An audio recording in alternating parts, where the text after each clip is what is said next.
Good morning student. आपका MA previous class में welcome है। तो बच्चे कल हमने स्टार्ट किया था रिफॉर्म्स मूवमेंट एंड वुमेन, जिसमें हमने कौन सा स्टार्ट किया हुआ है, ब्रह्मो समाज एंड वुमेन, ब्रह्मो समाज और महिलाओं, जिसमें हमने कल बात की थी कि 1850 में क्या हो चुका था, भारत में अंग्रेजी शासन की पुनर्स्थापना होने के कारण जो भारत के लोगों थे उनके राजनीतिक अधिकार पूर्ण तौर पे उन्होंने समाप्त कर दिए थे। फिर लोगों ने बदले में क्या किया था, 1857 की क्रांति की थी, परंतु उनको पूर्ण तौर पे सफलता नहीं मिली थी। तो धीरे धीरे क्या हुआ था बच्चे, अंग्रेजों ने अपनी सुविधा के लिए भारत में रेल डाक तार का प्रबंध किया, एक देश के कोने को दूसरे कोने के संपर्क में जोड़ा और उन्होंने अंग्रेजी भाषा को शिक्षा का माध्यम नियुक्त किया था, जिसमें लोगों में पुनः तौर पे जागृति आनी शुरू हो गई थी। तो इनके जो प्रथम समाज सुधारक थे वो थे ब्रह्मो समाज के जो संस्थापक थे राजा राम मोहन राय। तो उन्होंने सबसे पहले महिलाओं के विरुद्ध जो अपराध हो रहे थे उनके खिलाफ आवाज उठाई थी। तो उन्होंने ब्रह्मो समाज की स्थापना की थी कब, 1828 में कलकत्ता में की थी, और वो इनके संस्थापक माने जाते थे राजा राम मोहन राय। तो बच्चे अगर हम ब्रह्मो समाज के सिद्धांतों की बात करें तो बच्चे राजा राम मोहन राय का मत था कि वैदिक धर्म अत्यंत पवित्र, शुद्ध, सरल और अनुकरणीय है। क्या है? वैदिक धर्म अत्यंत शुद्ध, सरल और अनुकरणीय है और इसमें मूर्ति पूजा और अंधविश्वास को महत्व नहीं दिया गया। सो उन्होंने मूर्ति पूजा का खंडन किया था। तो मूर्ति पूजा का खंडन इस धर्म का प्रमुख सिद्धांत था। और दूसरा उन्होंने कहा था कि परमात्मा कभी भी जन्म नहीं लेता, वो संपूर्ण गुणों का भंडार है और सृष्टि का रचनहार और संरक्षक है। तीसरा उन्होंने कहा था कि सब जाति के लोगों को, चाहे वो निम्न जाति है चाहे वो उच्च जाति है, सब जाति के लोगों को ईश्वर की पूजा करने का अधिकार है। पूजा मन से होती है, ना कि मंदिर में जाकर मूर्ति के सामने। तो उन्होंने ईश्वर की पूजा करने का अधिकार सबको दिया, परंतु उन्होंने मूर्ति पूजा का खंडन किया। तीसरा बच्चे नेक्स्ट उन्होंने कहा था कि मनुष्य को पाप कर्म का त्याग करके शुद्ध चरण अपनाना चाहिए। तो नेक्स्ट उन्होंने कहा था कि कोई पुस्तक दैवीय नहीं है, प्रत्येक पुस्तक में, मतलब कोई भी ग्रंथ है उसमें, कोई भी ग्रंथ में दैवीय नहीं है, प्रत्येक पुस्तक या ग्रंथ में कोई ना कोई त्रुटि की संभावना रहती है। और इसके अलावा बच्चे उन्होंने कहा था कि ईश्वर सभी को कर्म के अनुसार उचित फल देता है। ईश्वर क्या करता है, कुकर्मों के अनुसार सभी को उचित फल देता है। जैसा हम करेंगे वैसा ही हमको ईश्वर फल देगा। जो कुकर्म करेगा कुकर्मी स्वयं ही दंडित होते हैं। क्लियर? तो ब्रह्मो समाज में का जो स्त्रियों की हालत को सुधारने के लिए योगदान रहा था उसके बारे में हम करें तो बच्चे राजा राम मोहन राय जो कि ब्रह्मो समाज का संस्थापक थे, उनका मुख्य उद्देश्य क्या था, स्त्रियों की स्थिति में सुधार करना। उनका मुख्य उद्देश्य क्या था, स्त्रियों की स्थिति में सुधार करना था। तो इसलिए उन्होंने बच्चे सबसे पहले सती प्रथा की क्रूरता और बर्बरता का विरोध किया था और अंग्रेजों का ध्यान इस बुराई की तरफ, इस कुरीति की तरफ आकर्षित करते हुए उन्होंने 1829 में सती प्रथा का निषेध अधिनियम पारित करवाया था, ताकि इस कुप्रथा को जड़ से समाप्त किया जा सके और भारतीय महिलाओं को बलपूर्वक जलाए जाने से बचाया जा सके। तो सबसे पहले उन्होंने क्या किया था, 1829 में सती प्रथा का निषेध अधिनियम पारित करवाया था। दूसरा बच्चे इससे पहले उन्होंने क्या करवाया था, इससे पहले सती प्रथा का विरोध करने से पहले उन्होंने 1795 में कन्या शिशु वध के विरुद्ध भी एक अधिनियम पारित करवाया था। ये भी उन्हीं के प्रयत्नों के फलस्वरूप हुआ था, जिसमें कन्याओं की हत्या पर रोक लग गई थी। और 1804 में बच्चे इस प्रथा को समाप्त करने के लिए, इस प्रथा को, कन्या शिशु हत्या को समाप्त करने के लिए उन्होंने रेगुलेशन नंबर 3 पारित करवाया था। और इसी तरह बच्चे इनका एक अन्य हमने बताया था ना कि अन्य एक सुधारक था, एक तो राजा राम मोहन राय था, एक था दूसरा देवेंद्रनाथ टैगोर, एक इनका एक सुधारक और भी था, ईश्वर चंद्र विद्यासागर। कौन था? एक हो गया राजा राम मोहन राय, दूसरा हो गया महर्षि देवेंद्रनाथ टैगोर, और तीसरा कौन था? ईश्वर चंद्र विद्यासागर। तो बच्चे उन्होंने, ईश्वर चंद्र विद्यासागर ने अंग्रेजों की सहायता से या अंग्रेजी प्रशासन के सहयोग से 1856 में एक एक्ट पास करवाया था, विधवा पुनर्विवाह एक्ट। क्या था? विधवा पुनर्विवाह एक्ट। और इससे क्या हुआ था? विधवाओं का पुनर्विवाह करने की प्रथा को शुरू किया गया था। और इन सब अधिनियमों की मूल भावनाओं का कारण क्या था? महिलाओं को उत्पीड़न और कष्टों से मुक्ति दिलवाना। और जिसमें ये जो तीनों सुधारक थे पूर्ण तौर पे सफल भी रहे थे।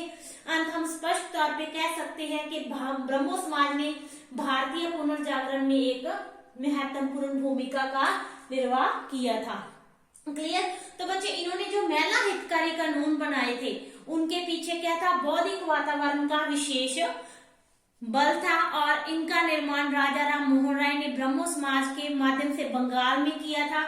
और उन्होंने अपने लेखों और कथा कहानियों के माध्यम से समाज सुधारकों ने नारियों की गिरती हुई स्थिति को सुधारने का हर संभव प्रयास किया था। ये आंदोलन कहाँ शुरू हुआ था? बंगाल में।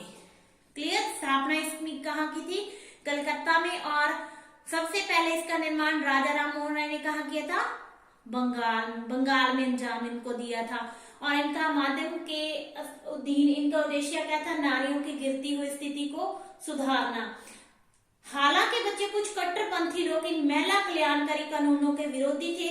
और इस बात के लिए, क्योंकि जो भी हम अच्छा काम करते हैं उसका विरोध तो होता है, तो इन समाज सुधारकों के विरोधी लोग भी थे जिन्होंने इनके कानूनों का विरोध किया। और इस बात के लिए अंग्रेजी सरकार को प्रिवी काउंसिल के माध्यम से वो आग्रह कर रहे थे कि अंग्रेजों को भारतीयों के रीति रिवाजों में हस्तक्षेप करने का कोई अधिकार नहीं है, क्योंकि सती प्रथा, बाल विवाह, कन्या हत्या ये क्या थे? हिंदू रीति रिवाज माने जाते थे। परंतु बच्चे उनका विरोध अधिक प्रभावशाली सिद्ध नहीं हुआ। और ब्रह्मो समाज आंदोलन ने महिलाओं को उनके दुख और संतापित जीवन से मुक्त कराने में सफलता अर्जित की। तो पहला इन्होंने महिला हितकारी कानून बनाए, दूसरा इन्होंने बच्चे पर्दा प्रथा का विरोध किया, क्योंकि उस समय हिंदू समाज में पर्दा प्रथा भी पाई जाती थी। और ब्रह्मो समाज एक ऐसा समाज था जिसके इस समाज द्वारा आयोजित सभी सभाओं में महिलाओं को बिना पर्दा किए आने की अनुमति थी। और सभाओं की समाप्ति पर ब्रह्मो समाज के द्वारा बच्चे अनेक सत्संग और कीर्तन भी आयोजित किए जाते थे, जिसमें पुरुषों के साथ साथ महिलाएं भी भाग लेती थी। और इस अवसर पर उनको पर्दा करने की कोई आवश्यकता नहीं थी। और बच्चे साधारण तौर पे वही महिलाएं इन सभाओं का हिस्सा बन सकती थी या सदस्य बन सकती थी जिनके पति नियमित रूप में ब्रह्मो समाज की सभाओं में भाग लेते थे। अंत बच्चे महिलाओं के लिए ये आंदोलन विशेष रूप में बंगाल की महिलाओं के लिए कल्याणकारी सिद्ध हुआ था। और इस आंदोलन के प्रवर्तकों ने बच्चे महिलाओं की समानता के तरफ विशेष ध्यान दिया। यहां तक आपको क्लियर? नेक्स्ट बच्चे हम करते हैं कि ब्रह्मो समाज ने स्त्रियों की शिक्षा पर भी विशेष बल दिया था। तो राजा राम मोहन राय ने एक कॉलेज भी स्थापित किया था। कौन सा कॉलेज इन्होंने स्थापित किया था? वेदांत कॉलेज स्थापित किया था। और इसमें इन्होंने कहा था कि महिलाओं, पुरुषों के साथ साथ महिलाओं की शिक्षा भी की और भी इन लोगों ने अपना ध्यान आकर्षित किया था। और उनके प्रचार और प्रसार में महत्वपूर्ण भूमिका का निर्वाह किया। परंतु बच्चे महिलाओं को समाज में समान स्तर दिलाने में भी जो ब्रह्मो समाज का विशेष योगदान रहा था। नेक्स्ट पॉइंट आता है स्त्रियों की समानता पर बल। तो बच्चे राजा राम मोहन राय का मानना था कि स्त्रियां कभी भी बुद्धि और योग्यता की दृष्टि से पुरुषों से कम नहीं होती। क्या नहीं होती? कि बुद्धि और योग्यता की दृष्टि से कभी भी पुरुषों से कम नहीं होती। तो बच्चे राजा राम मोहन राय ने बहुत से अपने लेख लिखे। तो उन्होंने अपने लेखन में जो सती प्रथा के संबंध में लिखा, तो उन्होंने उल्लेख किया था कि महिलाएं विश्वसनीयता और दृढ़ इच्छा शक्ति के गुणों से सुशोभित होती हैं और वो शारीरिक वासनाओं की दृष्टि से भी पुरुषों से ऊपर उठ चुकी हैं। तो बच्चे जो राजा राम मोहन राय थे, उन्होंने मनु और याज्ञवल्क्य के धर्मशास्त्रों के संदर्भ में ये उल्लेख किया है कि सती प्रथा का इनमें कोई वर्णन नहीं आया है। तो बच्चे उन्होंने बहुत सी सामाजिक बुराइयों का भी विरोध किया था, जैसे कि उस समय हिंदू समाज में बाल विवाह, विधवा विवाह पर रोक, बहु विवाह प्रथाओं का प्रचलन था। तो बच्चे उन्होंने अपने लेखों के माध्यम से बाल विवाह, बहु विवाह और विधवा विवाह निषेध जैसी कुरीतियों का खंडन किया और उनके प्रयासों के फलस्वरूप जो नारी शिक्षा को प्रोत्साहन मिला और संपूर्ण बंगाल में क्या हुआ था, स्कूलों का एक जाल सा बिछ गया था। और ब्रह्मो समाज आंदोलन ने समाज में रहने वाले पुरुषों को चेतावनी देते हुए कहा कि हिंदू धर्मशास्त्रों ने उन्हें बार बार विवाह करने का अधिकार प्रदान नहीं किया, तो अंत जो कार्य वे बहु विवाह के रूप में कर रहे हैं वो उनके धर्म के विरुद्ध है। तो ब्रह्मो समाज के माध्यम से बच्चे इस आंदोलन के प्रवर्तकों ने विधवाओं को स्थिति में भी सुधार लाने का प्रयास किया और उन्होंने विधवाओं को संपत्ति में अधिकार दिलवाने में भी महत्वपूर्ण भूमिका अदा की थी। क्लियर, यहाँ तक आपको क्लियर। नेक्स्ट हम करते हैं बच्चे नारियों की स्थिति सुधारने के लिए प्रयत्न।